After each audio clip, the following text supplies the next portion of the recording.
नमस्कार दोस्तों, स्वागत है आपके अपने YouTube चैनल संस्कृत अड्डा पर। दोस्तों, आज की जो वीडियो इसमें हम करेंगे आपके जो एस्टेट की जो परीक्षा होने वाली है उसके लिए संख्या जो प्रकरण है उससे संबंधित महत्वपूर्ण क्वेश्चनों को जो आपके आगे आने वाले एग्ज़ाम के लिए महत्वपूर्ण रहेंगे। और इसमें चाहे आपका ये एस्टेट का एग्ज़ाम है, यूपी टेट है, आर टेट है या कोई अन्य भी एग्ज़ाम है जिसमें संस्कृत के क्वेश्चन पूछे जाते हैं, तो सभी के लिए यहाँ पर ये महत्वपूर्ण है क्योंकि वहाँ पर एग्ज़ाम में आपको संख्या प्रकरण जो है उसमें से क्वेश्चन देखने को ज़रूर मिलेंगे। तो एस्टेट के अलावा जो अन्य कोई जो वीडियो देख रहा है तो उसके लिए भी यहाँ पर ये महत्वपूर्ण है। और अगर आपने हमारी इससे पहले वाली जो वीडियो नहीं देखी है तो इसे आप आई बटन पर क्लिक करके देख सकते हैं, या फिर हमारे चैनल की जो प्लेलिस्ट है वहाँ पर जाकर आप अभी तक के जितने भी वीडियो को आप देख सकते हैं। और वीडियो शुरू करने से पहले अगर आपने अभी तक हमारे चैनल को सब्सक्राइब नहीं किया तो सब्सक्राइब कर ले और साथ में घंटे वाले कोने से दबाकर आप ऑल पे क्लिक जरूर कर लीजिएगा, जिससे आपको हमारे आने वाली जो वीडियो उसकी नोटिफिकेशन मिलती रहेगी। और दोस्तों, वीडियो को लाइक, कमेंट और शेयर जरूर कीजिएगा। और आप हमारा जो दूसरा चैनल है रीडिंग लवर्स के नाम से, इसे भी सब्सक्राइब कर सकते हैं क्योंकि जो भी कोई नई वैकेंसी या इससे संबंधित महत्वपूर्ण जो अपडेट आती है तो इस पर हम डालते रहते हैं।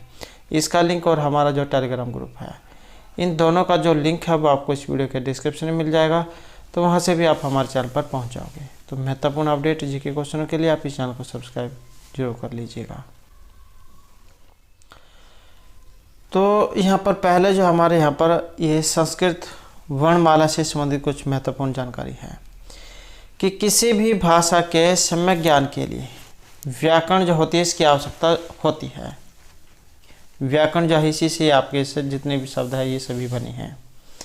संस्कृत भाषा में भारतीय संस्कृति, परंपरा, चिंतन और विचार ये समाहित होते हैं और इस भाषा के अध्ययन के लिए भी व्याकरण की पूर्ण जानकारी होना बहुत जरूरी है। व्याकरण द्वारा पद रचना, वाक्य रचना, पदों एवं विराम चिन्हों आदि की समुचित प्रयोग का ज्ञान होता है। पदों के रचना के लिए वर्ण का ज्ञान होना अनिवार्य होता है।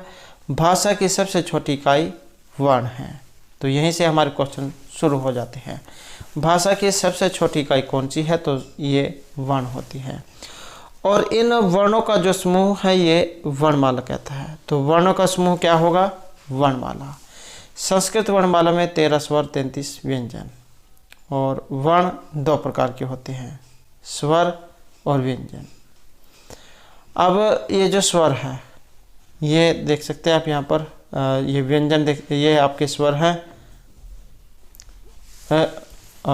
उ, री, री, आ, दीर्घ ई, दीर्घ उ, री, ये दीर्घ है, ए, आई, ओ, औ। तो इस प्रकार से हैं ये, और ये आपके व्यंजन हैं। अंतस्थ वर्ण, ऊष्म वर्ण। स्वर और व्यंजनों के अलावा अयोग वर्णों का प्रयोग भी होता है और इनके अंतर्गत अनुस्वार, विसर्ग, जीवमूल्य और उपपद्यमान्य है, ये 4 वर्ण इसके अंतर्गत आते हैं। और इन वर्णों का उच्चारण मुख के अलग अलग भागों के सहयोग से होता है। जैसे यहाँ पर ये उच्चारण बोधन वृक्ष जो वो दिखाए गए हैं। तो वाक्यम पदम वर्ण है और उसके बाद स्वर और व्यंजन। तो ये स्वर है, जैसे ये उच्चारण स्थान वाला एक क्वेश्चन जो ये भी आपको एग्जाम में देखने को मिलेगा। जैसे अकुह विसर्जनम कंठ है, तो ये जो कंठ से बोले जाने वाले वर्ण कौन से हैं? अ, और ये जो कवर्ग है, क्वर्ग में आपके जो क, ख, ग, घ, अंग जो अब आ जाते हैं। ह और विसर्ग है, इनका उच्चारण स्थान किससे होता है? तो ये कंठ से होता है। तालु, तालु में कौन कौन से आते हैं? इचो ऐसा तालु, तो छोटी ही बड़ी हर्षोद्रगी जी निकाल देते हैं। और चवर्ग और शाह, और इसके अलावा यह भी होता है इसमें। तो इन सभी का उच्चारण स्थान तालु से होता है। रीट और शाह नाम मूर्धा, तो इसमें री आ जाएगी आपकी और ट्वरग। और इसके साथ ही र और सा ये भी आपके मूर्धा में आएंगे। लरी तुलसा नाम दंता। अब लरी हो गया, त्वरग हो गया, ला और सा, इन सभी का उच्चारण स्थान दंत से होता है। उपपद्यमान नाम औष्ठव, तो छोटा बड़ा हर्षव दीर्घ और पुअरक, और उपपद्यमानीय जिसका ये होता है निशान, ये वाला इस प्रकार से आपने देखा होगा, ये वाले पा फा, ये आपके उपपद्यमान होते हैं। और नेक्स्ट है हमारा यहाँ पर कंठ और तालु। तो ए दैतो कंठ तालु, और तालु जो इनका ए और आई, और इसमें आ जाते हैं आपके ओष्ठवर्ण। तो इनका उच्चारण स्थान ये कंठ और तालु से है। ओ और औ, इनका उच्चारण स्थान यमगणना नाम नासिका, ये अलग है। इसमें आ जाते हैं आपके ये वाले 5, यमगणना नाम नासिका, ये अलग है। और ओ दैतौ कंठोष्ठम,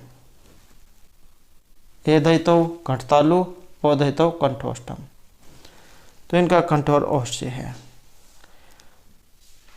और वकारस्य दंतोष्ठम, वह जो है इसका उच्चारण स्थान दंत और ओष्ठ से होता है।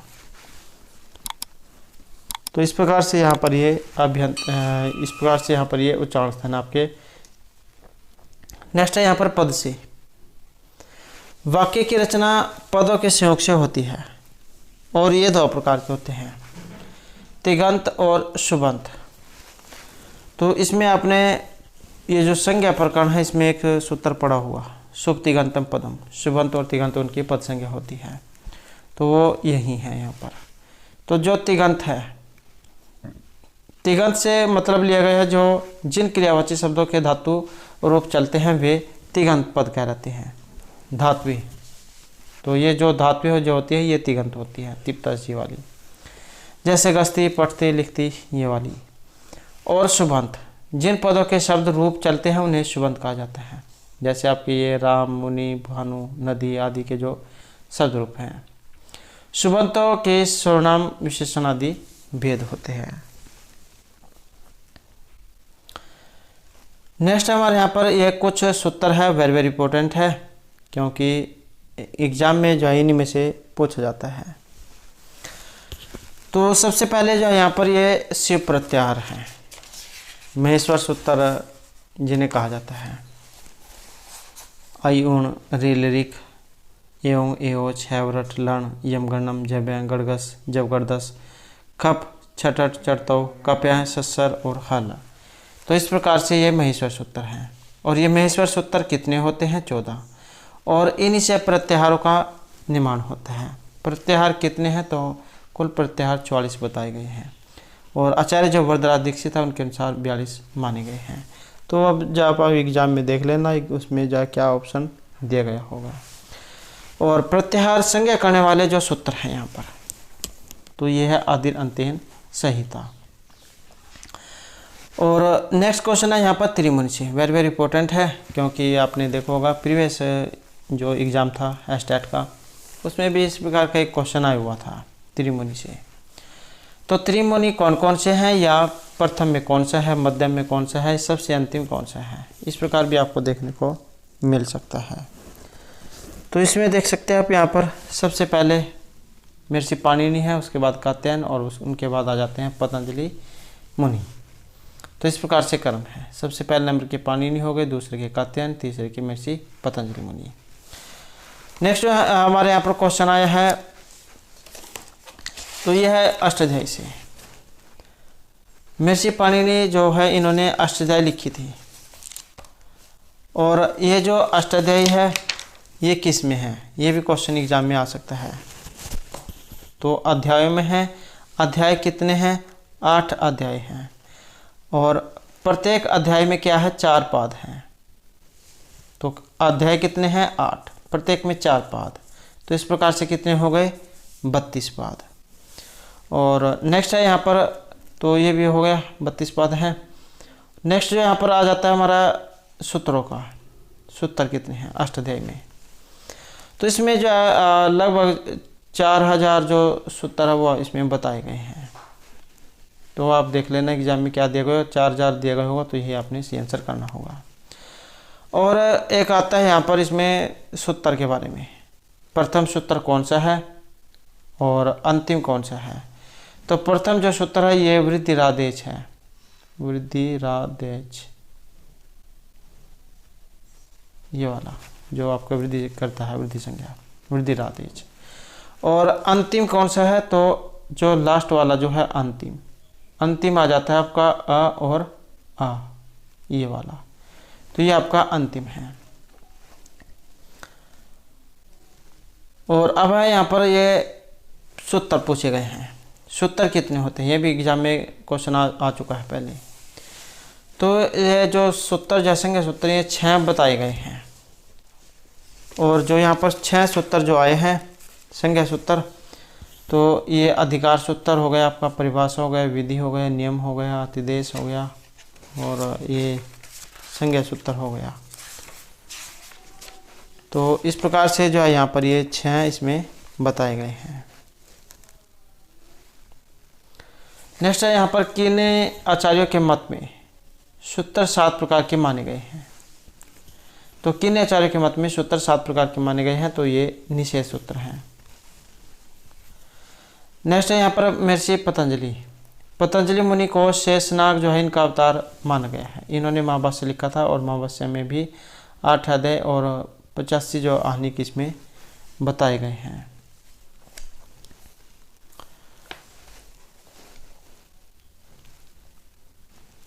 नेक्स्ट है हमारा यहाँ पर एक शब्द सम्यक ज्ञाता संप्रयुक्त है स्वर्ग लोके च काम दुख भवति। तो इसके भी यहाँ पर जो महर्षि पतंजलि मुनि जो है उनके द्वारा लिखा गया है महाभाष्य में। नेक्स्ट है ऊर्ध्व मूलम अधः शाखम अश्वस्थम प्राहुर अव्यम छंदासी ऐसा प्रणाली, गीता में कहा गया है, और ये 15वें अध्याय में। नेक्स्ट है यहाँ पर महर्षि कात्यायन, और आपने जैसे ये लघु सिद्धांत कौमुदी दिए पढ़ी होगी, तो उसमें कुछ उत्तर जो होते हैं उनके पीछे इस प्रकार से लिखा हुआ आपने दिखाई दिया होगा, जिसमें ये संख्या नहीं दी गई होती है। तो जिनके पीछे संख्या नहीं दी गई होती है वे वार्तिक होते हैं। तो ये जो यहाँ पर कात्यायन जो है, दूसरा नाम वररुचि है इनका, और इनके द्वारा वार्तिक लिखे गए हैं अष्टाध्यायी पर। नेक्स्ट यहाँ पर वर्ण समाम्नाय व्याकरण को कहते हैं, तो ये प्रत्याहार को कहा गया है, और संख्या जो यहाँ पर 42 बताई गई है। नेक्स्ट है यहाँ पर सूत्रों के अधूरे अर्थ को पूरा करने वाले क्या होते हैं, तो ये वार्तिक होते हैं। नेक्स्ट है प्रत्याहार सूत्रों में ह अण वर्ण का 2 बार उच्चारण किया गया है। और नेक्स्ट है अंत में व्यंजनों को व्यंजन की इत संज्ञा करने वाला सूत्र कौन सा है, इत संज्ञा करने वाला, तो ये हलंत्यम सूत्र है, संज्ञा प्रकरण में है। नेक्स्ट है उपदेश में आएंगे धातु सूत्र गणादि वाक्य लिंग अनुशासनम, ये वाले ये उपदेश में आएंगे। कौन कौन से आएंगे, धातु सूत्र हो गए, गण हो गए, वाक्य, लिंग अनुशासनम, और आगम प्रत्यादेश, उपदेशा और प्रकृतिता। नेक्स्ट है उपदेश में स्वरों की इत संज्ञा करने वाला सूत्र कौन सा है, और ये है उपदेशे अज अनुनासिक इत। तो ये सभी के सभी जो यहाँ पर आपका जो संज्ञा जो प्रकरण है उसमें से ये सभी के सभी लिए गए हैं।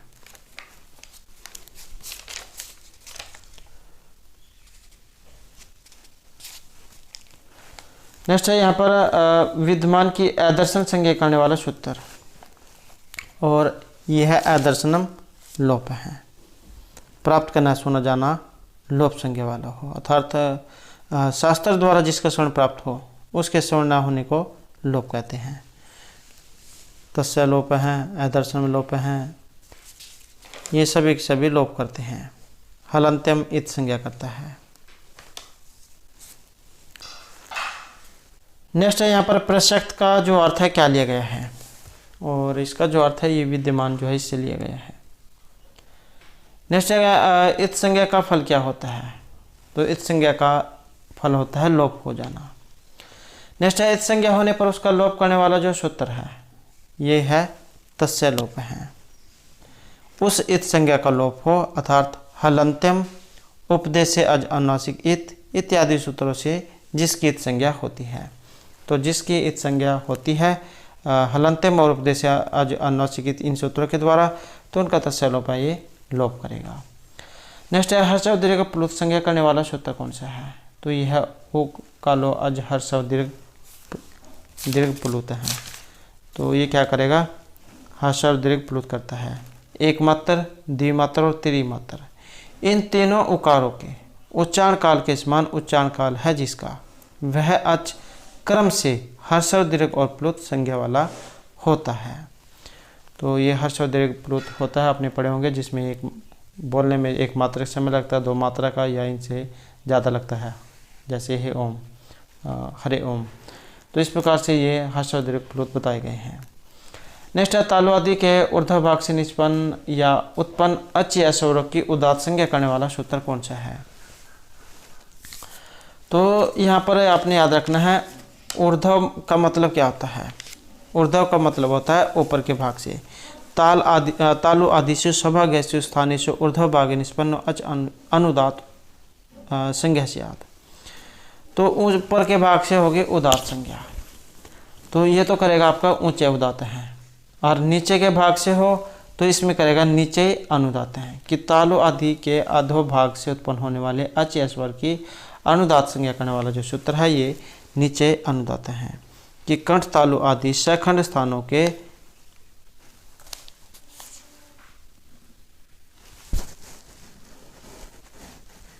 कंठ तालु आदि सखंड स्थानों के नीचे के भाग से जिस अच का उच्चारण होता है तो वह अनुदात कहलाता है। तो ऊपर के भाग से ऊंचे उदात, नीचे के भाग से नीचे अनुदात, ऊंचे नीचे। नेक्स्ट है सर्वदर्शन संग्रह जो है इसके रचयिता इनमें से कौन है, और यह माने गए हैं यहाँ पर माधवाचार्य हैं। नेक्स्ट हमारे यहाँ पर इसमें स्वर ये 13 बताए गए हैं, अच 9 बताए गए हैं। नेक्स्ट है जिस वर्ण में उदात और अनुदात दोनों वर्ण धर्म मिले हों तो वहाँ पर स्वरित संज्ञा करने वाला सूत्र कौन सा है, और सभी महत्वपूर्ण है। कि जिस वर्ण में उदात और अनुदात दोनों वर्ण धर्म मिले हों तो वहाँ पर स्वरित करने वाला सूत्र, और ये है समाहार है स्वरित है। क्या करता है ये स्वरित करता है, स्वरित संज्ञा।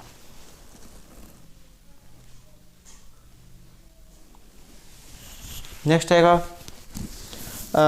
यहाँ पर है अनुनासिक संज्ञा करने वाला। अनुनासिक संज्ञा करने वाला सूत्र कौन सा है, तो ये है यहाँ पर मुख नासिका वचनों अनुनासिका है। तो ये क्या करेगा आपका, ये करेगा अनुनासिक। कि जिस वर्ण का उच्चारण नासिका से होता है उसे कहा गया है अनुनासिक। यम गणना नाम अनुनासिका, नासिका वाला तो आपने पढ़ा ही होगा। तो ये सूत्र है यहाँ पर, तो मुख नासिका वचनों अनुनासिका, ये क्या करेगा अनुनासिक करता है ये। नेक्स्ट हमारे यहाँ पर मुख और नासिका से उच्चार्यमान शब्दों की अनुनासिक संज्ञा होती है। नेक्स्ट है अनुनासिक वर्ण। अनुनासिक वर्ण कितने होते हैं, तो ये है यहाँ पर 5। यम गणना नाम नासिका आपने पढ़ा होगा, तो ये सूत्र है यम गणना नाम नासिका और अनुनासिक करता है। इनकी जो संख्या ये 5 मानी गई है। नेक्स्ट है यहाँ पर अ ई उ, इनके कितने भेद होते हैं, तो अ ई उ जो इनके कितने भेद होते हैं, तो इनके कितने होते हैं, इनके 18 भेद होते हैं। और ये क्वेश्चन जो है स्टेट के एग्ज़ाम में पहले भी इनमें से आ चुका है। आई उ जो है इनके 18 भेद बताए गए हैं। लिरिक के 12, लिरिक के 30 भेद, और ए आई ओ औ इनके 12 भेद बताए गए हैं। संधि अक्षर कितने होते हैं, संधि अक्षर 4 होते हैं, ये वाले ए आई ओ औ। समान अक्षर कितने होते हैं? तो ये 8 होते हैं, जैसे अ आ, ई उ ए आई ओ औ। तो इस प्रकार से ये 8 हैं। तो ये संधि अक्षर है 4, ये समान अक्षर है 8। नेक्स्ट आएगा यहाँ पर श ओषम वर्ण। इस वर्ग बताना है। तो ये है दूसरा और चौथा वर्ण। और एग्जाम में जो है ये भी क्वेश्चन एक जरूर पूछा जाएगा। अभ्यंतर और बाह्य प्रतना जो आपने पढ़े होंगे, अभ्यंतर प्रतन 5 होते हैं और बाह्य 11 होते हैं। तो बाह्य 11 हैं, अभ्यंतर 5 हैं। और 5 वाले कौन से हैं? जिसमें सपृष्ठ, ईषद सपृष्ठ, विवृत, ईषद विवृत और समृत आ जाते हैं। सपृष्ठ होता है स्पर्श वर्ण का से लेकर मा तक वाले। ईषद सपृष्ठ होता है आपके अंतस्थ वर्ण 11 अलावा। विवृत होते हैं आपके जितने स्वर हैं। और ईषद विवृत होता है ऊष्म वर्ण और समृत हर्ष ये वाला। तो इस प्रकार से है। और जो बाह्य प्रतन है इनकी संख्या कितनी होती है? तो ये 11 हैं। कौन कौन से हैं? जैसे विवार, संवार, श्वास, नाद, घोष, अघोष, अलप्राण, महाप्राण, उदात, अनुदात और संवृत। तो इस प्रकार से जो है यहाँ पर ये 11 हैं। और जैसे यहाँ पर ये पूछा गया इसमें महाप्राण, एक होता है अलप्राण, एक होता है महाप्राण।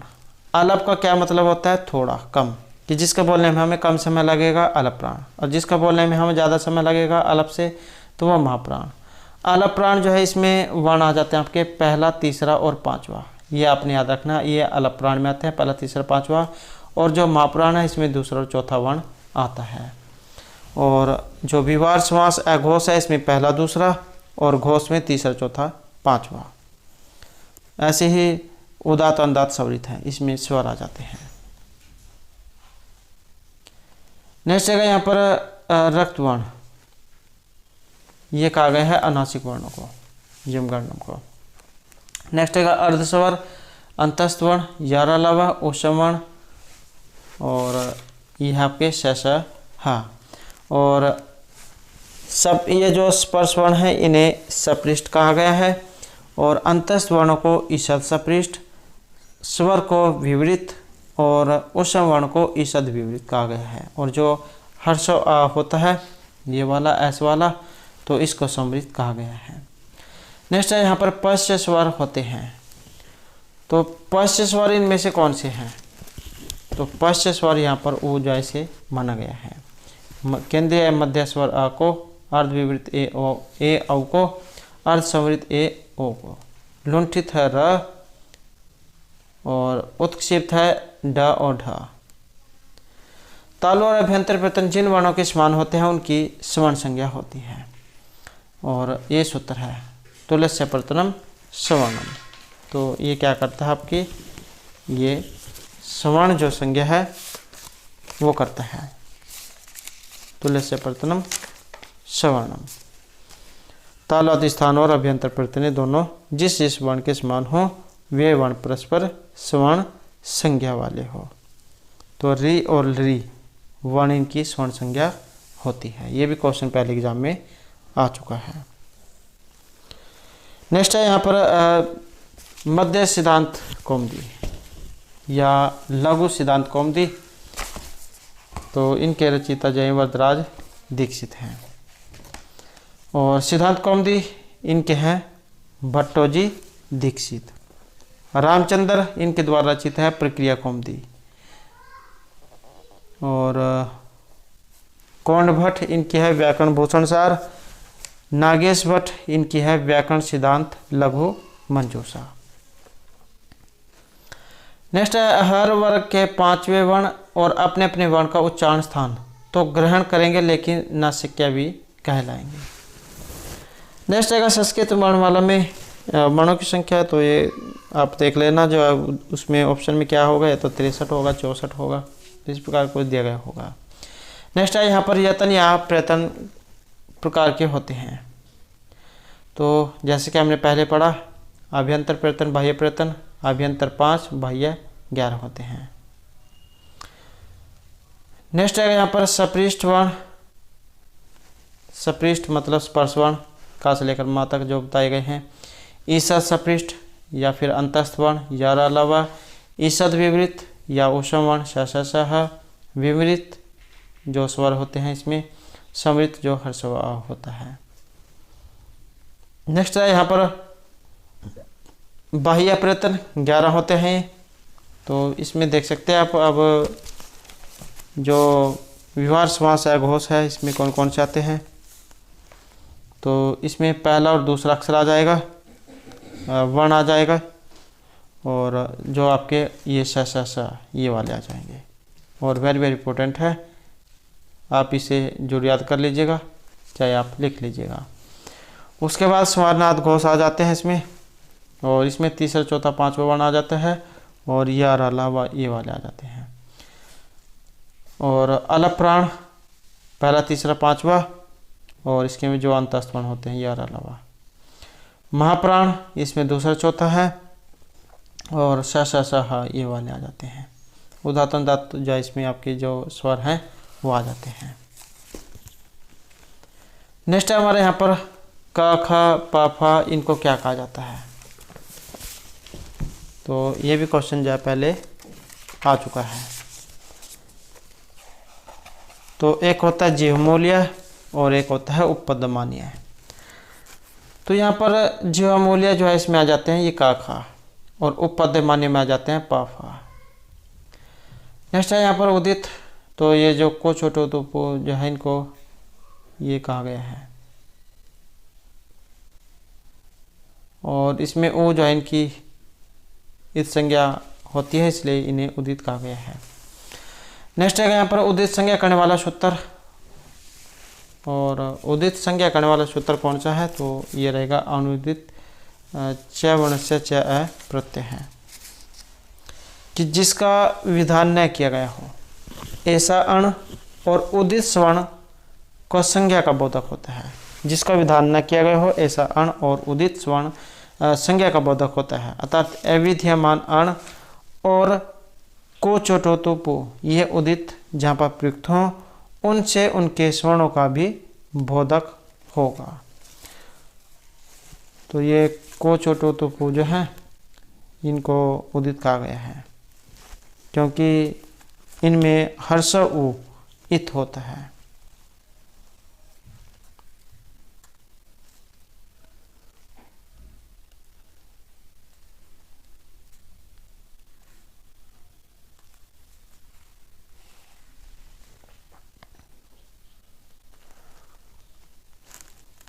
नेक्स्ट रहेगा यहाँ पर इसमें,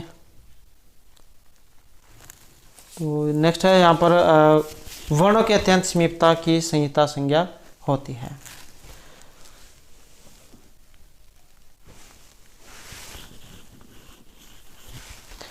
नेक्स्ट रहेगा यहाँ पर संहिता संज्ञा करने वाला, तो ये पर्याय से निकर्षा संहिता सूत्र है। क्या करेगा ये संहिता जो संज्ञा वो करता है। और हलो अनंतर संयोग है संयोग संज्ञा, और सुप्ति गंतव्य पदम पद संज्ञा। नेक्स्ट है संहिता का दूसरा नाम क्या होता है, तो ये संधि होता है। अगला क्वेश्चन आ चुके व्यवधान से रहित या दो या दो से अधिक व्यंजनों की संयोग संज्ञा होती है। नेक्स्ट है उच्चारण स्थान, तो ये 9 बताए गए हैं, और हलो अनंतर संयोग है संयोग संज्ञा। नेक्स्ट है यहाँ पर संयोगांत पद का लोप करने वाला सूत्र कौन सा है, तो यह संयोगांत से लोप है।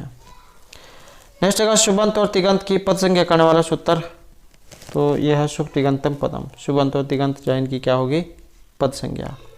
शुभंत कितने होते हैं 21, और तिगंत कितने होते हैं 18। 9 आपके प्रश्न पद वाले और 9 आत्मनेपद पद वाले। विभक्तियाँ कितनी है 7 हैं, कारक कितने हैं 6 हैं। ये जो संबंध कारक जो उसे कारकों की श्रेणी में नहीं रखा गया है। और तिगंतों में 9 प्रश्न पद और 9 आत्मनेपद पद, तो इस प्रकार से जो 18 ये बताए गए हैं। और अपाय जो है इसका क्या अर्थ होता है, जो ये कारक जो है उसमें पंचमी विभक्ति जो उसमें आपने पढ़ा होगा ध्रुव अपाय पदानम। तो अपाय जो इसका अर्थ क्या होता है, तो इसका अर्थ जो अलग होने से लिया गया है। नेक्स्ट हमारे यहाँ पर संस्कृत भाषा से, संस्कृत भाषा में यहाँ पर जो स्वर है ये कितने बताए गए हैं। तो यहाँ पर जो इसमें ये अब MCQ जो ये क्वेश्चन है और कितने होते हैं, तो यहाँ पर जो हमारा सी आंसर जो है ये ऑप्शन सी रहेगा 13। और व्यंजन कितने होते हैं, तो ये रहेगा ऑप्शन सी 33। नेक्स्ट है कवर्ग, कवर्ग में कितने वर्ण होते हैं, तो इसमें जाए 5 होते हैं, कवर्ग का ख ग घ अंग। और अंतस्थ वर्ण कितने होते हैं, यारा अलावा, तो ये 4 होते हैं। नेक्स्ट है यहाँ पर ऊष्म वर्ण कितने होते हैं, और तो ये भी 4 होते हैं, श श श ह। नेक्स्ट है यहाँ पर महर्षि पाणिनि का संबंध बताना है इनमें से। एक वैज्ञानिक, गणितज्ञ, ज्योतिषाचार्य, व्याकरणाचार्य है। तो महर्षि पाणिनि की क्या है, अष्टाध्यायी है, तो व्याकरण जो है इनके द्वारा लिखी गई है, तो ये व्याकरणाचार्य हैं। नेक्स्ट है यहाँ पर महर्षि पाणिनि का समय कितना माना गया है, ईस्वी पूर्व 700 से 500, 500 से 300, 500 से 700, 300 से 500। तो इनका जो यहाँ पर समय बताया गया है, तो ये ईस्वी पूर्व जो है 700 से ईस्वी पूर्व 500 तक बताया गया है। नेक्स्ट महर्षि पाणिनि के द्वारा लिखे गए ग्रंथ का नाम इनमें से क्या है, अष्टाध्यायी, महाभाष्य, इंद्र व्याकरण, ऋक्तंत्र। तो अष्टाध्यायी जो इन्होंने लिखी थी, तो ऑप्शन यहाँ पर रहेगा। नेक्स्ट है महर्षि पाणिनि के ग्रंथ में कितने सूत्र हैं, 400 है, 600, 6000, 4000। तो इसमें सूत्र जो है 4000 बताए गए हैं। अगर क्वेश्चन है ट्वर्ग जो है इसमें कितने वर्ण होते हैं, तो इसमें भी रहेगा हमारा ऑप्शन सी है ट ठ ड ढ ण, तो इस प्रकार से 5। नेक्स्ट है ऊष्म वर्ण से, ऊष्म वर्ण कौन से हैं, तो जिनको बोलते हुए हमारे मुख से जो वायु है वो गर्म निकलती हुई प्रतीत होती है, तो उन्हें ऊष्म वर्ण कहा गया है। और ऊष्म वर्ण जो है श श स ह होते हैं। नेक्स्ट क्वेश्चन है हमारे यहाँ पर मा वर्ण, ऊष्म है, स्पर्श है, अंतस्थ है, या इनमें से कोई सा भी नहीं है। तो सपृष्ठ जो का से लेकर मा तक जो 25 जो बताए गए हैं, तो ये उसमें से है। तो स्पर्श या सपृष्ठ वर्ण आप इन्हें कह सकते हैं। नेक्स्ट है यहाँ पर ट्वर्ग का उच्चारण स्थान, तो ऋटुर सा नाम मूर्धा। अगला क्वेश्चन है अ एवं आ, ये परस्पर है, संहिता है, पद है, संयोग है, या फिर स्वर्ण है। तो अ और आ ये क्या होते हैं, और इन्हें माना गया है स्वर्ण। नेक्स्ट क्वेश्चन हमारे यहाँ पर खा का जो उच्चारण स्थान है कौन सा होता है, तो अको है विसर्जनम कंठ, आकार और जो वर्ग है इनका उच्चारण स्थान कंठ से होता है। नेक्स्ट है यहाँ पर ऊष्म वर्ण कौन से हैं, व, प, ह, या, रा, और इसमें रहेगा ऑप्शन सी वाला, तो ह जो है ये रहेगा। नेक्स्ट है यहाँ पर ओ स्वर वर्ण से उच्चारण स्थान विदिते, ओ जो है इसका स्वर वर्ण का उच्चारण स्थान कौन सा है, जीवामूलम, करतालु, दंतोष्टम, या फिर कंठोष्टम। तो ओ स्वर वर्ण का उच्चारण स्थान कौन सा है, और यहाँ पर रहेगा ऑप्शन डी वाला, तो कंठोष्टम जो इसका माना गया है। नेक्स्ट है यहाँ पर लरी वर्ण से उच्चारण स्थानम, लरी वर्ण का उच्चारण स्थान कौन सा है, तो लरी तुलसा नाम दंतः, तो ये रहेगा ऑप्शन सी वाला। नेक्स्ट है य का, य से का उच्चारण स्थान कौन सा है, तो इच यसा नाम ताल, इच्चु यसा नाम तालो, तो इसका जो है ऑप्शन बी। नेक्स्ट है थ वर्ण, थ व्यंजन से उच्चारण स्थान भवती, तो ये किसके अंतर्गत आता है, त थ द न, तो इसका रहेगा ये ऑप्शन ए वाला, दंत से। नेक्स्ट है अधोलिखित में मूर्धन्य वर्ण बताने हैं, तो इसमें जो मूर्धन्य कौन कौन से होते हैं, तो मूर्धन्य और जिसे इसमें आप देख सकते हैं मूर्धा से ऋटुर सा नाम मूर्धा, तो रिकार ट्वर्ग, तो ऑप्शन रहेगा ये सी, मूर्धा जो है मतलब ये ऑप्शन सी, ऋटुर सा नाम मूर्धा, रिकार और ट्वर्ग, तो इनका उच्चारण स्थान जो है मूर्धा जैसे माना गया है।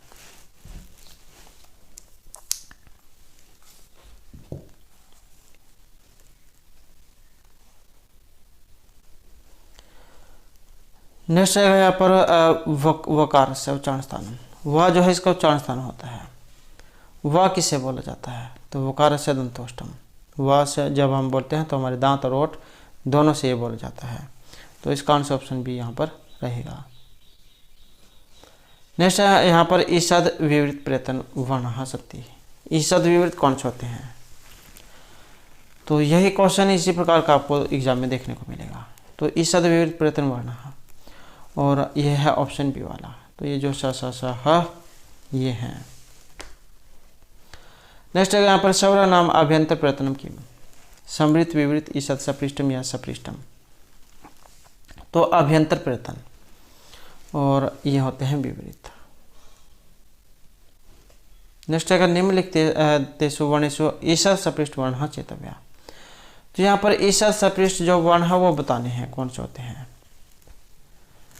तो ये आपने जरूर याद रखना है, क्योंकि इनमें कैंडिडेट ज़्यादा उलझ जाते हैं। सपृष्ट कौन से हैं, ईषद सपृष्ट कौन से हैं, विवृत कौन से हैं, ईषद विवृत कौन से हैं, और समृत कौन से होते हैं। तो यहाँ पर ईषद सपृष्ट पूछा गया है। तो ये जो यर अलावा जो होते हैं जिन्हें आप अंतस्थ वर्ण कहते हैं, तो यही ईषद सपृष्ट वर्ण होते हैं। नेक्स्ट है यहाँ पर त्वर्ग से उच्चारण स्थानम अस्ति। त्वर्ग जो है इसका उच्चारण स्थान कौन सा है जो त से बोला जाता है? तो त वाला जो यहाँ पर रहेगा तो ये है ऑप्शन बी वाला, लरी तुलसा दंता। तो लरी त्वर्ग लासा इनका। नेक्स्ट है यहाँ पर संस्कृत वर्णमाला या उच्चारण स्थान वर्तन्ते। उच्चारण स्थान बताने हैं 5, 7, 11, 9, और यहाँ पर है ऑप्शन बी वाला। तो 7 जो बताए गए हैं। नेक्स्ट क्वेश्चन रहेगा हमारा विसर्ग से उच्चारण स्थानम अस्ति। विसर्ग जो होती है इनका उच्चारण स्थान कौन सा है? तालु है, कंठ है, मूर्धः या ओष्ठ है। तो एक को है विसर्जन नाम कंठ है। तो इनका कौन सा होगा? तो ये रहेगा ऑप्शन बी वाला। नेक्स्ट है यहाँ पर प्रक्रिया संज्ञक शब्द बताना है कौन सा है? गंगा है, विष्णु है, गुरु है, या फिर हरि है। तो प्रक्रिया संज्ञा वाला जो यहाँ पर बताया गया है ये ऑप्शन बी वाला बताया गया है। तो विष्णु जो होता है इसकी प्रक्रिया संज्ञा होती है, प्लुत प्रक्रिया च नित्यम। ये सूत्र है जो प्रक्रिया संज्ञा करता है, और इद्द्वे द्विवचनम इसके द्वारा प्रक्रिया संज्ञा, हाँ ये जो इद्द्वे द्विवचनम इसके द्वारा प्रक्रिया संज्ञा, और प्लुत प्रक्रिया च नित्यम इसके द्वारा प्रकृति भाव। जैसे यहाँ पर ये विष्णु इमौ, हरि एतौ, गंगे अमु, इन सभी में ये सूत्र लगा है, और इनकी जाए प्रक्रिया संज्ञा हुई है।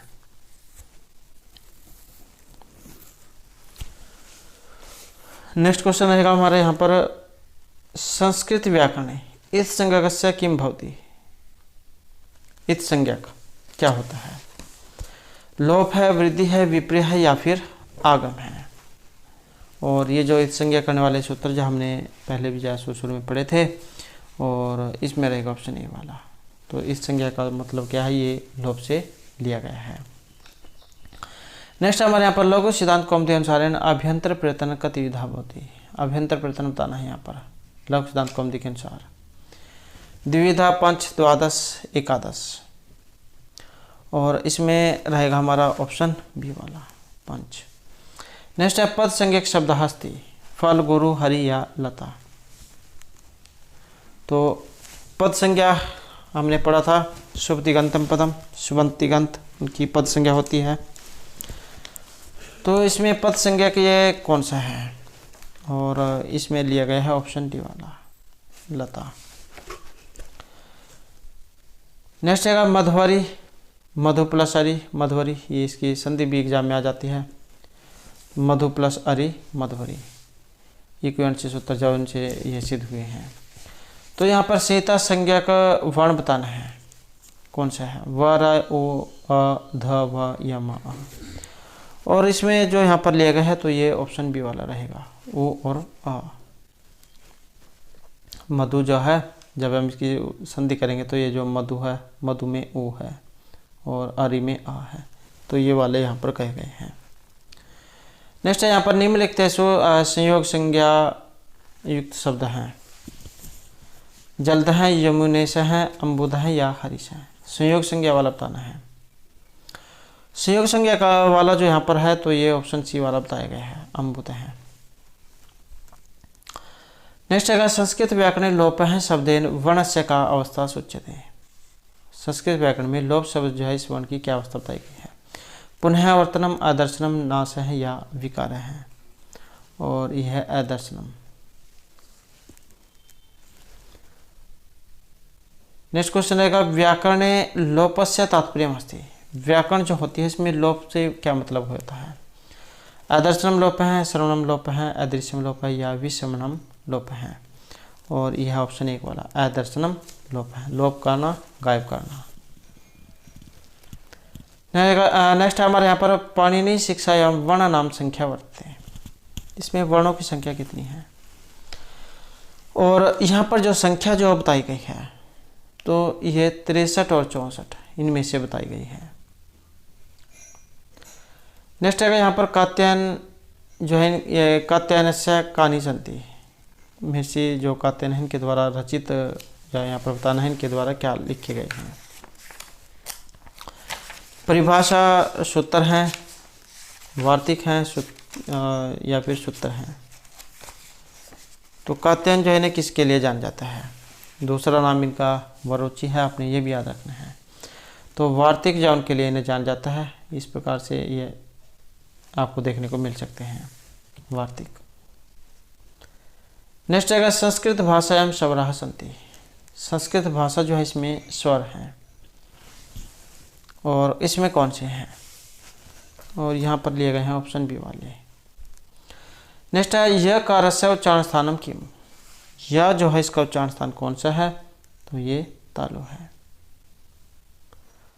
नेक्स्ट है अष्टाध्यायी इति पाणिनि ग्रंथे अध्याय संति। अष्टाध्यायी जो है इसमें पाणिनि ग्रंथ में अध्याय कितने हैं, तो जैसे कि हमने पहले भी पढ़ा है तो इसमें 8 हैं, प्रत्येक में 4 है, 4 पाद, तो इस प्रकार 32 पाद हैं।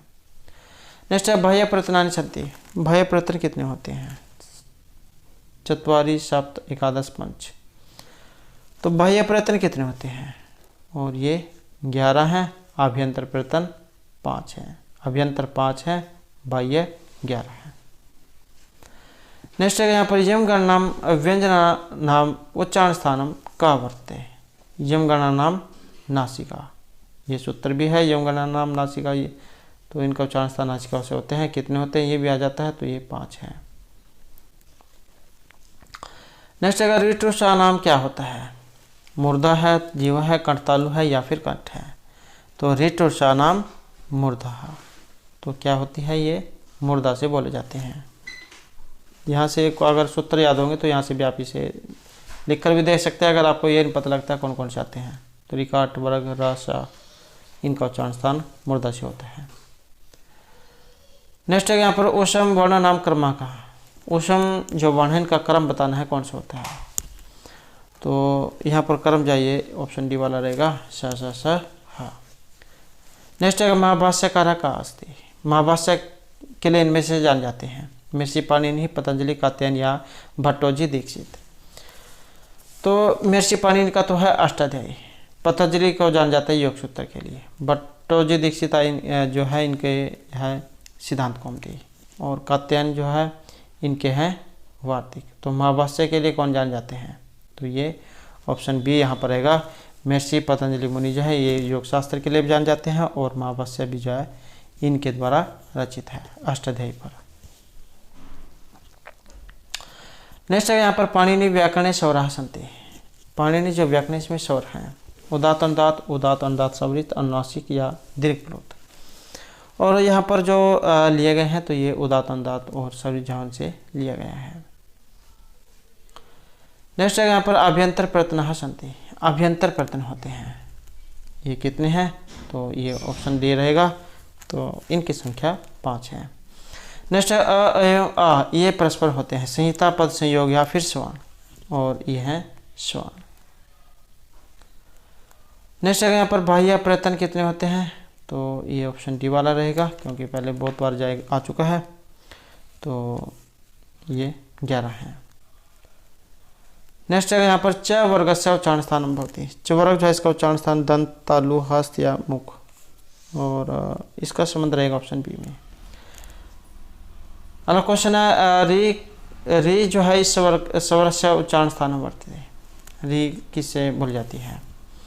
कंठ, मूर्धा, जीवा या दंता से, और ये बोल जाते हैं मूर्धा से। ऋतुस्थान मूर्धा। नेक्स्ट है उच्चारण स्थान ओष्ठ, मूर्धा, तालु, कंठ, और यहाँ पर है ऑप्शन ए वाला, तो ओष्ठ। नेक्स्ट है स्पर्श वर्ण कौन से होते हैं? ये नासिका है, अंतस्थ वर्ण है, और का से लेकर माँ तक ये स्पर्श वर्ण होते हैं, ये ऊष्म वर्ण है। तो स्पर्श वर्ण यहाँ पर पूछा गया सपृष्ठ या स्पर्श वर्ण, तो ये रहेगा सी वाला। नेक्स्ट है नासिका से उत्पन्न वर्णों की संख्या कितनी होती है? गणना नाम नासिका, तो ये 5 मानी गई है। अगला क्वेश्चन, इनमें से कौन से 2 परस्पर स्वर्ण नहीं हैं? तो इनमें से कौन से 2 हैं जो परस्पर स्वर्ण नहीं होते हैं?